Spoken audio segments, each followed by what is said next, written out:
Hello students, आज हम 12th class political science का लेसन 1 शीत युद्ध का दौर करेंगे। तो इसमें क्या है बच्चों कि शीत युद्ध आखिर होता क्या है।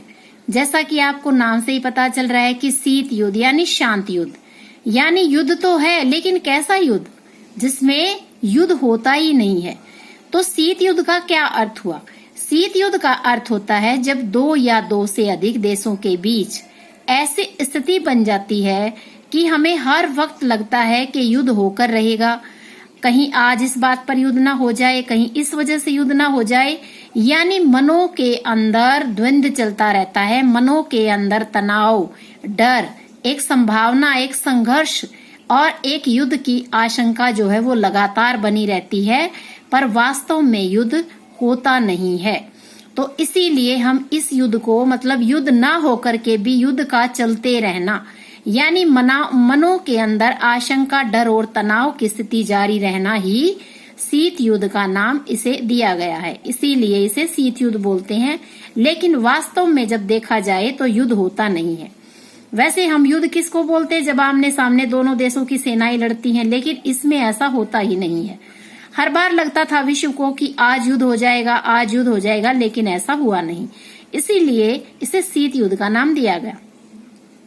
अब है कि ऐसा कब हुआ था, कौन सा दौर था वो जब विश्व ने ऐसा देखा? तो ऐसा 1945 से लेकर 1990, ये काफी लंबा समय था, 45 साल का, जब अमेरिका और सोवियत संघ के बीच ऐसा हुआ था। उस समय पर दोनों ही बहुत बड़ी महाशक्तियां थी और दोनों ही देशों के बीच लगातार तनाव बना रहता था। और इसी वजह से ऐसा हुआ था कि दोनों देशों को लगता था कि आज किसी वजह से दोनों में युद्ध हो जाएगा, लेकिन ऐसा हुआ नहीं था। दोनों महाशक्तियां थी और दोनों के विचारों में द्वंद्व चलता रहता था। अब आता है आपका कि शीत युद्ध में विचारधाराओं की लड़ाई थी। वास्तव में देखा जाए तो क्या था कि दुनिया में अमेरिका और सोवियत संघ के बीच विचारधाराओं की लड़ाई से क्या तात्पर्य है? ये क्वेश्चन आपका 12th क्लास में पूछा जाता है कई बार। तो इसका आप क्या लिखेंगे कि दुनिया में आर्थिक सामाजिक जीवन का सूत्रबद्ध करने का सबसे अच्छा सिद्धांत कौन सा है? तो देखो बच्चों, ये विचारधाराओं की जो लड़ाई थी वो क्या थी कि अमेरिका जो है वो एक पूंजीवादी देश है और अमेरिका मानता था कि पूरी दुनिया में जो पूंजीवादी व्यवस्था है वो सबसे बेहतर है। लेकिन उस समय का जो दूसरा उसके सामने जो शक्तिशाली देश था, जो महाशक्ति था, वो था सोवियत संघ। अब सोवियत संघ पूंजीवादी व्यवस्था उसमें थी नहीं। तो सोवियत संघ मानता था कि समाजवादी व्यवस्था ही, साम्यवादी अर्थव्यवस्था, ये ही सबसे बेहतर है, ना कि पूंजीवादी व्यवस्था। तो इस वजह से दोनों देशों के बीच विचारधाराओं की जबरदस्त जो थी वो मतभेद था, जबरदस्त लड़ाई थी। अब आप सोचेंगे कि पूंजीवादी अर्थव्यवस्था क्या होती है? तो पूंजीवादी अर्थव्यवस्था क्या होती है? सरकार का इसमें हस्तक्षेप कम होता है, व्यापार इसमें अधिक होता है और जो निजी व्यवस्था है उसमें ज्यादा मतलब उसका जो है हस्तक्षेप ज्यादा होता है, यानी लोगों के पास ज्यादा संसाधन होते हैं, लोगों के पास ज्यादा उनके पास जो है ज्यादा पावर होती है। लेकिन जो समाजवाद, जैसा कि आपको नाम से ही पता चल रहा है कि समाजवाद अर्थव्यवस्था जो है वो ऐसी व्यवस्था होती है जिसमें सरकार के हाथों में ही ज्यादातर जो शक्तियां होती हैं वो होती हैं और निजी व्यवस्था का ये विरोध करती है। इसमें पूंजीवाद के बिल्कुल विपरीत होता है। इसीलिए दोनों देशों के बीच जो था विचारधाराओं की ही लड़ाई चलती थी। अब है कि शीत युद्ध का कारण क्या था, मतलब किस वजह से ऐसा हुआ कि दोनों देशों के बीच शीत युद्ध का जो ये दौर था वो चला, क्या वजह थी उसकी? तो इसके लिए आप क्या उत्तर लिखेंगे कि दोनों महाशक्तियां दूसरे विश्व युद्ध के बाद जब एक दूसरे के विरुद्ध खड़ी हो गई, उनके बीच एक तरह से अगर देखा जाए तो हथियारों की होड़ सी शुरू हो गई थी। दोनों को लगता था कि हम ज्यादा हथियार इकट्ठा कर लें, दूसरे देश को सोवियत को लगता था कि हम ज्यादा हथियार इकट्ठे कर लें, यानी एक दूसरे को नीचा दिखाने की प्रवृत्ति शुरू हो गई थी। और इसी वजह से हथियारों के ढेर लगा लिए थे दोनों ने। और इसी वजह से यही कारण था कि एक दूसरे को नीचा दिखाने के लिए या एक दूसरे से ऊपर जाने की वजह से कि मैं शक्तिशाली हूं, मैं शक्तिशाली हूं, युद्धों का जो भंडार इकट्ठा कर लिया था वही एक तरह से देखा जाए तो शीत युद्ध का कारण बन गया था। अब है कि प्रथम और द्वितीय विश्व युद्ध हुए कब थे।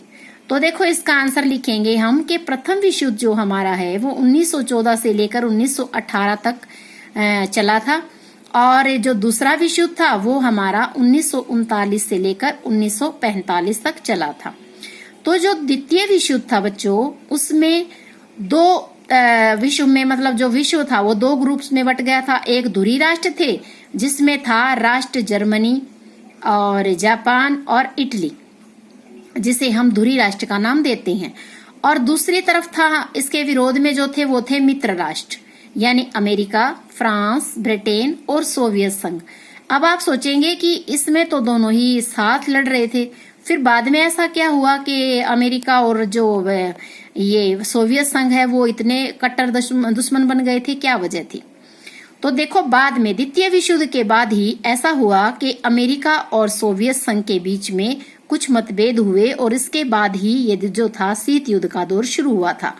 अब है कि अमेरिका ने एक ऐसा काम किया था जिस काम के लिए उसकी बहुत ही पूरे विश्व ने आलोचना की थी, और वो था कि अमेरिका ने जापान के दो शहरों हिरोशिमा और नागासाकी पर बम गिराए थे। अब देखो बच्चों क्या है कि अमेरिका ने अगस्त 1945 में जैसे ही मतलब द्वितीय विश्व युद्ध खत्म होने के कगार पे था, तो वहां पर 1945 में जापान ने एक बहुत ही गलत काम किया था, और वो था उसका दो शहर जापान के वहां पर उन्होंने बम गिरा दिया था, नागासाकी और हिरोशिमा।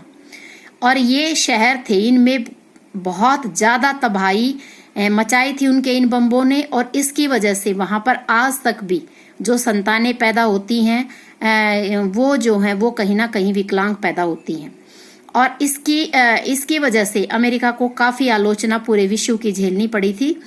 और जो अब तक भी वहां पर बंजर भूमि है, मतलब इतने वो खतरनाक बम थे जो कि मानव इतिहास में इस बात के लिए अमेरिका को हमेशा ही अमेरिका की जो है हमेशा ही आलोचना की जाती है कि उन्होंने ये जघन्य अपराध किया था।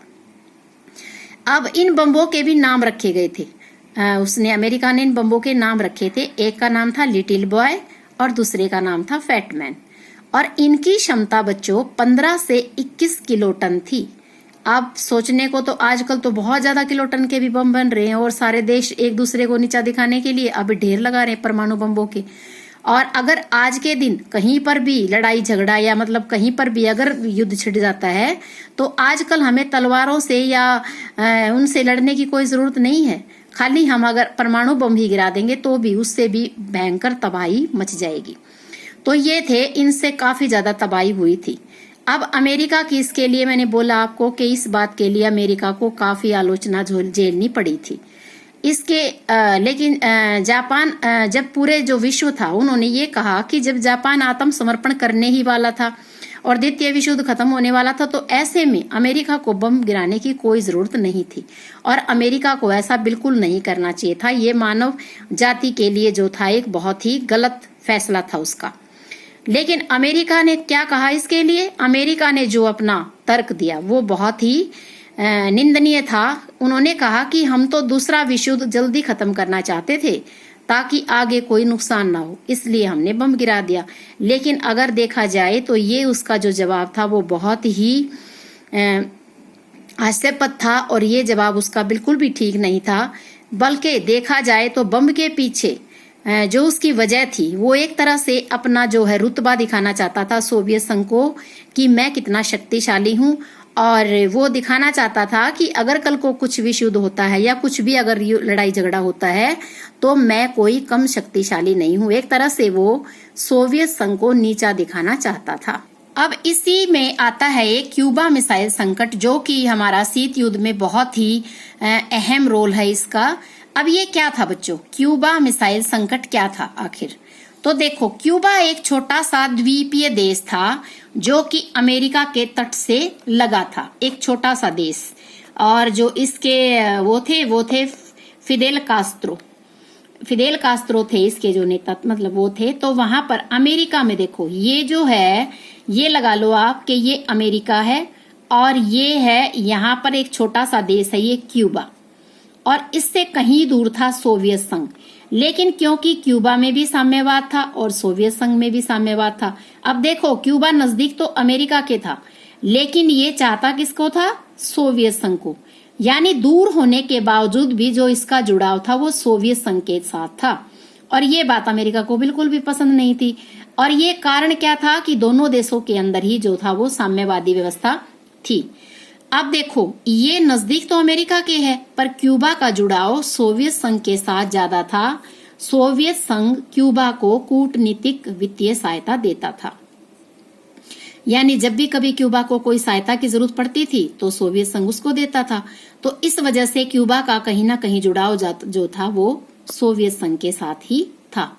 अब क्या है बच्चों कि ऐसा क्या हुआ था इसमें कि जो हम इसे क्यूबा संकट को ही शीत युद्ध का मतलब मेन चरम बिंदु मानते हैं। तो इसका कारण था कि सोवियत संघ के जो नेता थे निकिता क्रुश्चेव ने ये सोचा कि क्यों ना क्यूबा को रूस के सैनिक अड्डे के रूप में बदल दे। तो उसने देखो ये क्यूबा जो है, क्यूबा जो मैंने अभी आपको बताया कि क्यूबा जो है अमेरिका के नजदीक था, तो सोवियत संघ के जो नेता थे निकिता क्रुश्चेव उन्होंने सोचा कि जब हम यहाँ पर अपना अड्डा बना देंगे, अपना सैनिक अड्डा बना देंगे, तो हमें जो है अमेरिका के साथ लड़ने में बड़ी आसानी होगी और अमेरिका के हम ज्यादा से ज्यादा ठिकानों पर नुकसान पहुंचा सकते हैं, क्योंकि अमेरिका उनके नजदीक लग रहा था। तो उन्होंने ऐसा कर भी दिया और उन्होंने वहां पर 1962 में क्यूबा में जो है अपना एक सैनिक अड्डा वहां पर बना दिया। अब अमेरिका को तो ये बात पता ही नहीं चली काफी दिन तक। जब अमेरिका को 3 हफ्ते के बाद ये बात पता चली तो उन्होंने भी सोचा कि ये तो भाई बहुत गलत हो गया और कहीं सोवियत संघ सच में ही हमें निशाने पर ना ले ले। तो उन्होंने भी, जब उन्हें पता चला तो उन्होंने क्या किया कि अब उनको लगा कि कहीं हम तो बिल्कुल सोवियत संघ के नजदीक आ गए हैं, मतलब उनके हमें नुकसान पहुंचा सकता है वो। तो सोवियत संघ अमेरिका को लगभग 2 गुना से ज्यादा, क्योंकि अब वो 2 गुना से ज्यादा ठिकानों पर नुकसान पहुंचा सकता था। तो जो अमेरिका के जो जॉन ऑफ कैनेडी थे उनको 3 हफ्ते बाद ये बात पता चली, तो अमेरिका ने भी अपने जंगी बेड़े भेज दिए। कहां पर? क्यूबा में। और जहां से सोवियत संघ मदद करने के लिए आ रहा था क्यूबा के पास, मतलब जो सामग्री पहुंचा रहा था, उसको रोकने के लिए अमेरिका ने अपने जंगी बेड़े वहां पर उनको जंगी बेड़ों को रोकने के लिए लगा दिए। तो अब देखो बच्चों, दोनों तरफ से जंगी बेड़े बिल्कुल आमने सामने थे और यही स्थिति थी कि पूरा विश्व डर गया था। पूरा जो विश्व था उनको लगने लगा था कि अब वो दिन दूर नहीं है जब तृतीय विश्व युद्ध छिड़ जाएगा। और हर समय डर बन गया था कि तृतीय विश्व युद्ध तो अब होकर रहेगा और कभी भी हो सकता है। और तृतीय विश्व युद्ध कोई भी नहीं चाहता था पूरी दुनिया में, कोई भी देश, क्योंकि सबको पता था कि अभी हमने 2 विश्व युद्धों को झेला था और इतना नुकसान हुआ था। तो इस वजह से कोई भी देश तीसरा विश्व युद्ध बिल्कुल नहीं चाहता था। और मैं आपको ये बात और बता दूं कि अमेरिका भी बेशक शक्तिशाली था और सोवियत संघ भी बेशक महान शक्ति थे, लेकिन बेशक एक दूसरे को नीचा दिखाना चाहते थे, लेकिन बिल्कुल भी वो तृतीय विश्व युद्ध जो है वो नहीं चाहते थे। इसलिए क्यूबा संकट को ही, मतलब सेनाएं डटी रही, एक दूसरे के आमने सामने जंगी बेड़े थे, लेकिन विश्व युद्ध की स्थिति बनी रही, लेकिन फिर भी विश्व युद्ध नहीं हुआ। इसीलिए क्यूबा संकट को शीत युद्ध का चरम बिंदु कहा जाता है। और बाद में मतलब कोई भी देश जो चाहता ही नहीं था कि तृतीय विश्व युद्ध हो, और इसीलिए कुछ समय तक ये संभावना बनी रही थी, लेकिन फिर दोनों देशों ने अपने अपने जंगी बेड़ों को हटा लिया था और इसीलिए भी क्यूबा संकट को शीत युद्ध का चरम बिंदु कहा जाता है। तो इससे आगे का इसका जो लेसन है वो नेक्स्ट पार्ट में मैं आपको समझाऊंगी। थैंक्स बच्चों।